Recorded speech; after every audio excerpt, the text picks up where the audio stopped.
Hey, this is Al McGee with your entertainment ticket. I'm here at Universal Studios, and the people of Harry Potter are here right now, too. Wow, just wait for the interviews as they come on the red carpet. As you can see in the background, everybody's anticipating the people from Harry Potter, actors, directors, and producers. Well, I can't name all the names, but I will show you who they are. This is Al McGee with your entertainment ticket at www.yeticket.com. Hey, your entertainment ticket, Al McGee. All right. It's good seeing you. I'm a big fan. Now that this is it. Unfortunately. How do you think your fans feel? I mean, look at us. Well, I'm a fan myself. And to be honest with you, I keep saying this. I think Harry Potter is going to live forever in our hearts. So as long as we are true to the story, true to the films, and, we enjoy things like this, we're always going to be part of it. So, I feel sad in a way that we don't have a 9th film coming up, but I feel happy at the same time that we've managed to create such a huge project. Wow, look at this too, man. It's huge. People all over. I mean, I saw a 50-year-old woman walking around with a wand in her hand. I mean, Just think about it. You go from all ages and everything like that. And your character, Victor, man, people really love that character. That's absolutely true. It's fantastic. At the beginning, I didn't have a clue what I was getting into, but now seeing all like mini and large Victor Crumbs and people just dressing up as him and saying, "Oh, Victor, I'm you." It makes you feel really warm. I want to thank you very much for coming on your entertainment ticket. Thank you. All right. George. Hey, buddy. Good. How you doing, man? Glad to get a one-on-one with All you. right. Kingsley. Ask me, man. All right, and for Grenada. But let's go back to Harry Potter. You played Kingsley for a long time. How do you think your fans feel about this, especially with your character? We won't see that again. I'm also a fan of Kingsley's, and I miss him, but I sing the song to him every day. Don't treat me this way. I saw her live. I saw her live singing that song. All right. Frida Payne. Uh-huh. And Teddy Pendergrass.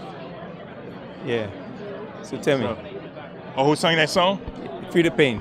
No, it wasn't Frida Payne. It was "Don't Treat Me This Way." I just saw her live. Yeah. Oh my God! Teddy sang it. Teddy sang it as well. Oh yeah, he did sing that. Teddy Pendergrass did sing that song. That's right. I got it right on my iPad too. Right on my phone. I forgot about that because I'm so excited meeting you. It's a pleasure, man. But anyway, your character, you gonna miss this character? I do miss him, but like the thing is that things move on. We move on. It's been great moments in my life, great moments in film history, but there are other things coming up, that probably never as big as this. This is as big as it gets. You never know, because nobody expected this. Well, there we go. No one expected this. There we go. All right, George, thank you very much. It's a pleasure. I'm gonna miss Kingsley, but I'm gonna look for you more in the future. Hello, Katie. This is your entertainment ticket. Hi. I'm so sad. I won't see your character again. You won't see any of the characters again. I know. But your character, that's not Chow. true. That's not true. Just buy the DVD and you'll see. You can see them Well, every day if you want. Yeah, but I want a 9th. I want a 10th. I want a 11th. I know. Don't we all? Yeah, I know, right? But your character now, when you was doing it, how did you make yourself truly believe that Cho really existed? How did I believe she really existed? Well, she's a very kind of she has a lot going on with her character. She's very complex. She has a lot of issues, especially with her boyfriend dying, and she was always kind of over emotional about his death, and then she kind of had a crush on Harry, and that didn't quite work out. So, how hard can it be to imagine? It happens to quite a few people. You miss her? I do miss playing her. It's been so long. I mean, I think she's gotten over the whole death of Cedric and Harry now, and she's moving on with her life. So it'd be interesting to see, what she's doing now. Well, we miss you too. What was the selection like on getting the role? I had to audition for the first Harry Potter movie. I read a scene as Professor Flitwick with Chris Columbus, the director, and really did want the part, but didn't hear for about 3 weeks whether I was successful. And when they called me, they said, "Yeah, you got the part of Flitwick, but we'd also like you to play the Goblin Bank Teller in the first film." So I was very excited. I felt like I'd won the lottery. I would think. Yes. And working with Daniel in the group, how was that? I know you were in every movie, so. Yeah, I mean, it's amazing to watch these actors who were cast, when they were no more than like 10 years old, and watch them grow up into amazing performers, and also fine young individuals in their own right as well. I mean, it's an amazing thing for them to have to have grown up amongst. It's you can see by the size of the event here tonight. There's such a following and such a love for these films. But it's fantastic. In all the directors you worked with, which is the best? Oh, it's hard to say which is the best. I'm very fond of David Yates, who worked on the last 4 movies. Really, I particularly working with him on Deathly Hallows Part 2. Thanks, man. This I'll give you an entertainment No ticket. worries, man. Wow, you really grew up in front of us, man. Well, yeah, that was quite a cool thing to do. Growing up on a film set is obviously a fantastic experience. Yeah. It was great. Yeah, I was just listening. So now you just shot a pilot for a TV show? Yeah, that's true. Yeah, it was a sort of. It was a little pilot, and I got the script through, and I thought this is a brilliant idea. So hopefully it goes. And just shooting it, we had to shoot it only in 6 days. It was nuts, Going Harry Potter, which sort of we had so much time, to something that was that high pressure was strange in terms of time's pressure. But it went really well, and it got commissioned. So that's going to be on sometime next year. Well, you were on, you were with Harry Potter, and you were on there for years, and the quality and everything. And now, when you go to shoot something else, would you be looking for that same quality, or you just say, well, I'll just take it as it is? Oh, I think that's. I certainly think there isn't. That's not a fair. It wouldn't be fair for me to think that there's a drop off in quality between Potter and the Mimic, which is this pilot that I filmed, which is now become a series. Not talking about the so-called pilot, but but other work. Well, I mean. I think when you work with people who are so, established and so experienced and so talented as the people I was lucky enough to work with Harry Potter, I think you can't expect that to continue forever.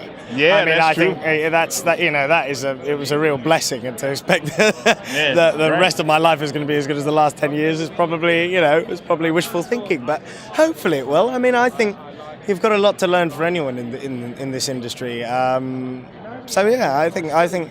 Everything I'm going to do, I hope to find some profit in it, and I'm sure I'll find people who are very talented, even if they're not as well known necessarily. I don't think that's necessarily impossible or unlikely. Right. David Yates. Hey, how you doing, man? First Dimensions next. Hey, how you doing, man? Nice to see you. Hello.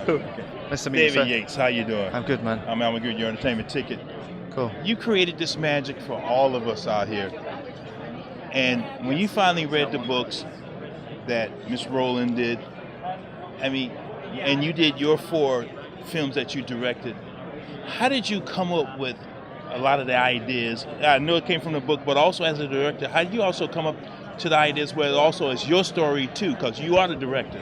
Completely. Well, every day as a director, you make choices and decisions about a costume or about where to put the camera that influence story and create story. But there are many moments that Joe was very gracious about allowing us to develop.